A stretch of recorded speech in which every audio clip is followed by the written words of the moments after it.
Ya, betul. Assalamualaikum warahmatullahi wabarakatuh. Waalaikumsalam warahmatullahi wabarakatuh. Salam sehat, Buya. Alhamdulillah. Apakah sebentar lagi Ramadan kita akan berakhir, besok hari terakhir untuk kita Iya, online, ya kan? iya, iya. Di awal tadi saya akan bertanya pada Buya. Di awal tadi ada namaku itu adalah sifat-sifatmu, bukan sifat-sifatku. Iya. Itu mana majasi pinjaman gitu, ya kan? Sebaliknya, namun sifat-sifatku yang tidak diuraikan dengan bahasa atau suara itu bukan sifatmu dan bukan bagian dari sifat-sifat itu. Terus saya ini kita ingat surat Al-Baqarah ayat 30. Ingatlah ketika Tuhanmu berfirman, sesungguhnya aku hendak menjadikan khalifah di muka bumi. Mohon maaf Bu ya, khalifah itu kan setahu yang saya tahu, mungkin ada arti lain, adalah wakil. Nah sehingga ketika kita menjadi wakil Allah di muka bumi, artinya sifat-sifat pinjaman tadi, majasi itu lengkap itu. Allah Maha Pencipta, kita juga mencipta, tetapi dalam hal karena kita wakil, berarti ada pagu, ada limitasi, ada keterbatasan. Tidak semuanya itu kita mengambil sifat Allah itu. Misalnya kita menciptakan mobil, bisa. Kita menciptakan obat, bisa. Tapi kita belum bisa menciptakan darah, karena keterbatasan kita tadi ada pagu. Umpamanya di dalam perusahaan, kamu sebagai wakil saya, kamu boleh menandatangani kwitansi yang di bawah 50 juta. Di atas kamu nggak boleh, harus approve saya dulu. Ini yang saya tangkap kira-kira apakah begitu maksudnya Bu ya? Karena menurut saya khalifah ini adalah pengertian yang secara harafiah sering saya dengar adalah wakil. Nah ketika kita jadi wakil di muka bumi, kita akan mempunyai sifat seperti yang kita wakili. Kita mewakili direktur, kita punya wewenang seperti direktur, cuman ada limitasi, keterbatasan. Jadi tidak semuanya itu kita bisa lakukan karena kita hanya khalifah, adalah wakil. Mohon pencerahannya Bu ya. Umpamanya ini salah, saya mohon maaf. Assalamualaikum warahmatullahi wabarakatuh. Waalaikumsalam warahmatullahi wabarakatuh. Jadi itu tadi kan itu kalau rabbuka lil malaikat isjudu di Adam, kalau itu kalau ini ja'ilun fil ardi khalifah. Begini, saya mau bertanya dulu. Itu qala rabbuka lil malaikati inni ja'ilun fil ardi khalifah.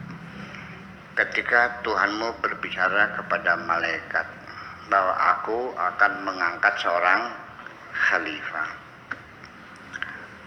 komunikasi yang terbangun antara Tuhan dan malaikat menggunakan bahasa apa? Dan ketika Tuhan bisa pada malaikat, yang terdengar oleh malaikat di telinga malaikat apa? Bentuk suara, pakai gelombang, pakai ibarat bahasa. Blank kita tidak tahu. Blank kita tidak tahu. Ya, kualitas komunikasi seperti apa. Lalu apakah ketika malaikat itu, jin, setan itu, Adam itu bertiga, Adam, iblis, malaikat, Tuhan berempat, berembuk, berbicara, sujud. Kata malaikatnya, ogah. Kata setannya, enggak, sehebat gue kan gitu. Apakah itu dikiranya seperti itu, berdialog empat pihak, berhadap-hadapan saling tunjuk menunjuk? Tidak. Sampai sekarang Adam belum pernah melihat Tuhan kok. Malaikat pun tidak pernah melihat Tuhan. Iblis pun tidak pernah melihat Tuhan. Ya, ditetapkan bahwa melihat Tuhan nanti di hari akhirat, bukan di dunia ini. Iya kan? Berarti dialog itu dialog teatris. Seperti mata pelajaran untuk anak-anak SD, anak-anak ibtidaiyah, ada berapakah rukun agama itu? Soal jawabnya ada 3. Sebutkan satu persatu. Apakah 3 itu? Jawabannya 1, iman, Islam, iman, ihsan. Ada berapakah rukun Islam? Kan begitu tanya jawab. Jadi dialog teatris itu untuk menghantarkan ide besar supaya mudah dicerna, dikemas dengan cara dialog. Itu maksudnya, Mas. Nah, tetapi isyarat-isyarat itu kan menyatakan bahwa yang menjadi alasan kenapa malaikat itu menyatakan nota keberatan ketika Tuhan mengatakan ini ja'ilun fil ardi khalifah, jawaban malaikatnya kan ataj'alu, betul nggak? Ataj'alu fiha man yufsidu fiha wa yasfikud jima. Ini jawaban malaikatnya. Dari jawaban ini kita korek, kita gerus, ya, kita bahas kenapa malaikat mengatakan seperti ini. Ataj'alu, apakah engkau akan membuat fiha, di bumi, man yufsidu fiha, orang-orang yang akan membuat kerusakan di bumi, wa yasfikud dima, dan menumpahkan darah. Malaikat menantang. Ini adalah mesti tidak percaya atau nota keberatan ibaratnya. Tidak serta-merta langsung bersujud malaikat kok. Menyoal Tuhan dulu. Jujur nih. Tapi kan masih dalam koridor bahasan diplomatis ini, masih santun. Berbeda dengan iblis, langsung togmol, langsung kasar, vulgar, ana khairum minhu. Nah, itu kan persoalannya. Tapi yang penting juga dipertanyakan oleh malaikat. Ini berarti iblis berpengalaman, pernah melihat bahwa jenis manusia semacam ini itu selalu membuat kerusakan di bumi dan selalu perang saudara, perang banjir darah. Berarti sebelum Adam itu sudah ada makhluk belum? Nah, ini para ulama yang meyakini bahwa Adam makhluk pertama. Ayat ini ditafsirkannya yang perang itu jin. Ya kalau jin nggak usah diceritain dong. Bukan bagian kita kalau jin, Pak. Iya dong.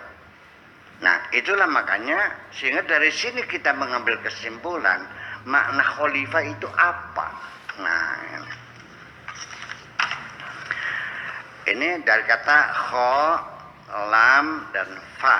Ini kosakatanya dari kho, lam, dan fa. Seorang makmum yaqra'ul fatihata khalfal imam. Itu kalau i'anatul talibin khalfal imam. Khalfa itu artinya di belakang. Di belakang khalfa. Kalau depan amama. Jadi khalfa itu sama dengan waro'a. Khalfa mana? Waro'a. Tapi kalau takhalafa ketinggalan artinya. Mananya? Ketinggalan. Kalau khilaf itu pertengkaran. Kalau mukhalafah perlawanan. Nggak bisa habis nih, banyak sekali maknanya. Ya, silakan dibaca sendiri aja Mang Im di Munjid atau di Sahih, Jami' Sahih, atau kalau Kamusul Wasit, banyak sekali kamus-kamus gudang, ini puluhan makna khalifah ini. Jadi, adapun khalifah sebagai pengganti apa namanya? Sebagai wakil Tuhan, saya enggak masa Tuhan diwakili? wallahu fa'alul lima yurid wallahu yahdi man yasha wa yudhillu man yasha innaka tu'izzu man tasha wa tudhillu man tasha innallaha yarzuqu yabsutu rizqa liman yasha. Wah, ngapain pakai lo bisa sendiri kok. Sehingga istilah menolong Tuhan juga saya masih bertanya, memang Allah perlu pertolongan kamu? Dan sudah saya terangkan ya. Nah itulah maka menjadi persoalan adalah jadi khalifah ini maksudnya apa? Apakah pengganti Tuhan? Karena dalam peradaban Islam, para sahabat Abu Bakar, Umar, Utsman, Ali itu kan khulafa, jamak dari khalifah. Khalifah itu apa? Khalifah secara makna politis artinya pemimpin kepala negara, namanya khalifah. Lah kenapa disebut khalifah? Abu Bakar itu bukan al-khalifah, tapi khalifatu Rasulillah. Penerus Rasulullah. Bukan pengganti ya, penerus. Nah, kemudian setelah Abu Bakar siapa? Umar. Umar itu khalifati Rasulillah. Kalau Utsmannya khalifati Rasulillah. Kalau Sayyidina Ali khalifati Rasulillah. Setelah itu kembali kerajaan diktator lagi, Muawiyah. Jadi mereka itu adalah legalitasnya adalah sebagai penerus Kanjeng Nabi Muhammad Sallallahu Alaihi Wasallam.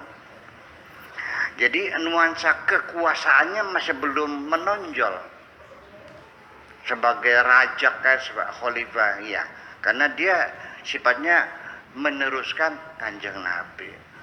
Dan kita lagi sedang menekan makna khalifah dulu ini ya. Sehingga Abu Bakar itu dalam pemerintahannya dia memimpin sebagai khalifatul Rasulullah itu karena dia sebagai penerus, maka dia tidak pernah berani mengambil kebijakan-kebijakan yang tidak sesuai, yang berlawanan dengan kebijakan Nabi. Sayyidina Umar membujuk supaya Al-Quran dikumpulkan, dibukukan, ditolak. Alasannya Nabi tidak menyuruh. Bayangkan. Nah itu. Nah Umar mulai agak berani itu. Roba-roba khalifah. dan semuanya akhirnya mati terbunuh semuanya. Mati mengenaskan semua. Banjir darah semuanya. Jadi banjir darah semua kan. Banjir darah kan. Abu Bakarnya mati diracun. Umarnya mati ditusuk. Utsman mati dibacok. Ali mati dikebukun. Istrinya mati digencet. Anaknya mati disembelih. Semua khilafah itu semuanya mati terbunuh semuanya. Nah makanya kan nggak salah kata malaikat, mayyufsidu fiha wa yasfikud dima, banjir darah. Berarti sudah terjadi kan gitu. Nah jadi artinya yang dikhawatirkan oleh malaikat itu bukan khalifah sebagai wakil Tuhan, tapi khalifah itu artinya yang berkelanjutan, yang makhluk yang berketurunan, yang punya anak cucu dan nanti berkembang biak, nanti kepentingan berbeda dan nanti perang saudara.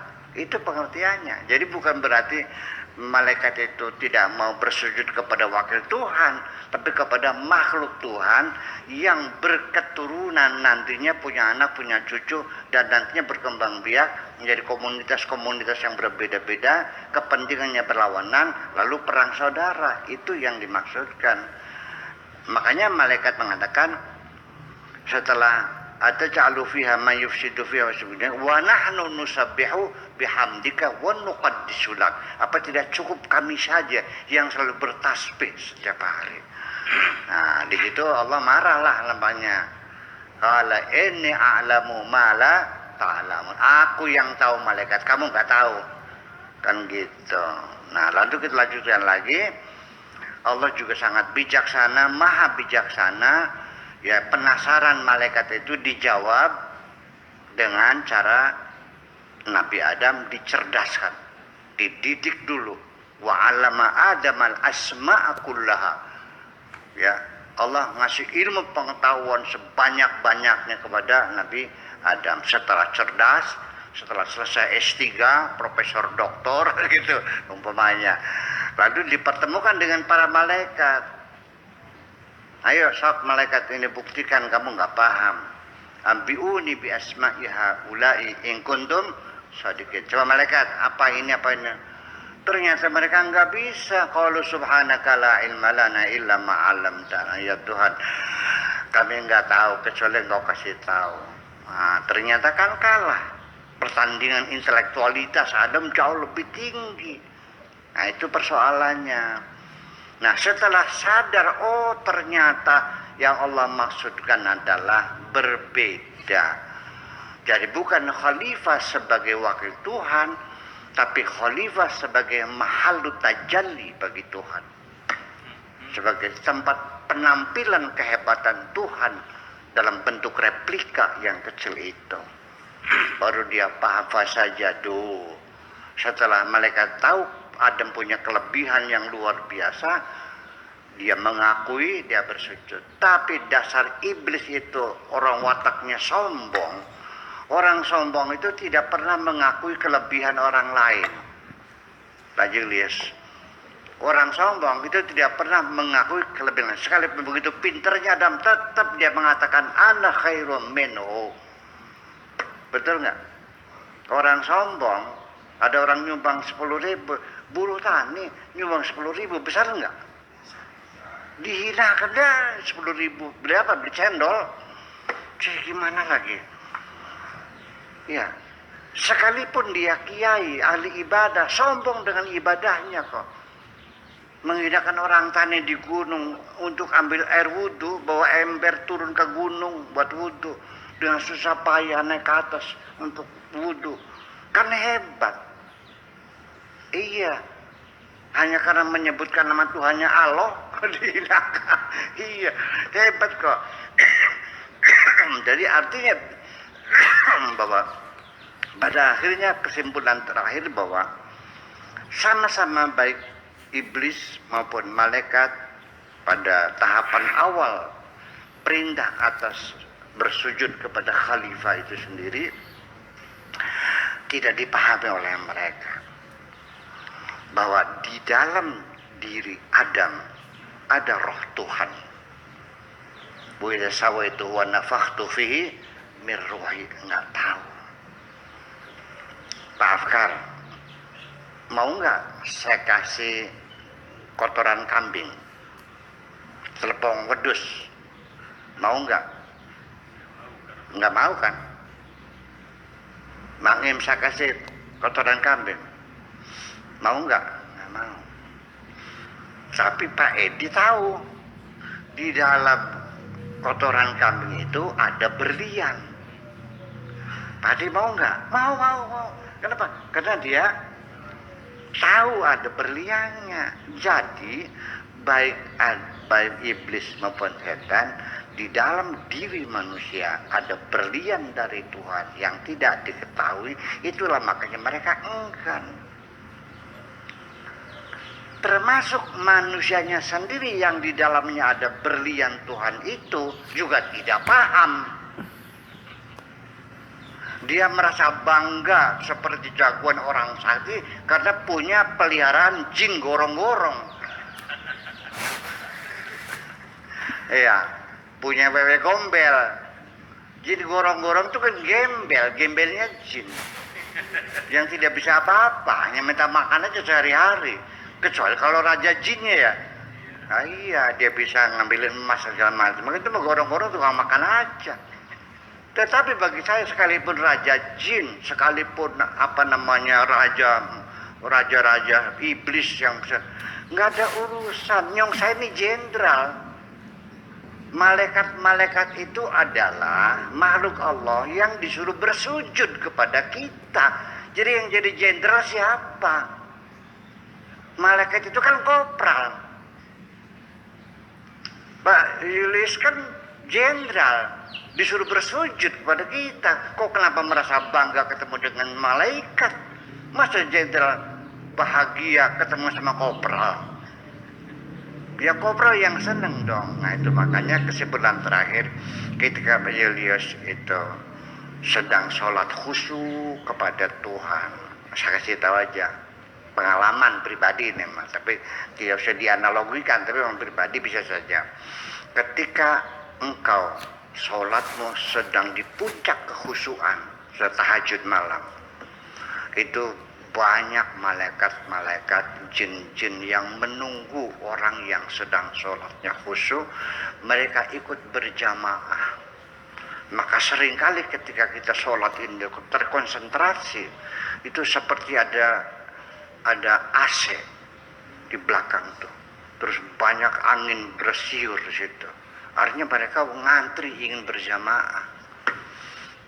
Mereka ingin ikut kepada kita, dan bagi mereka ibadah mereka kepada Tuhan lahannya adalah melayani manusia sebagai makhluk tajalli Tuhan. Terima kasih.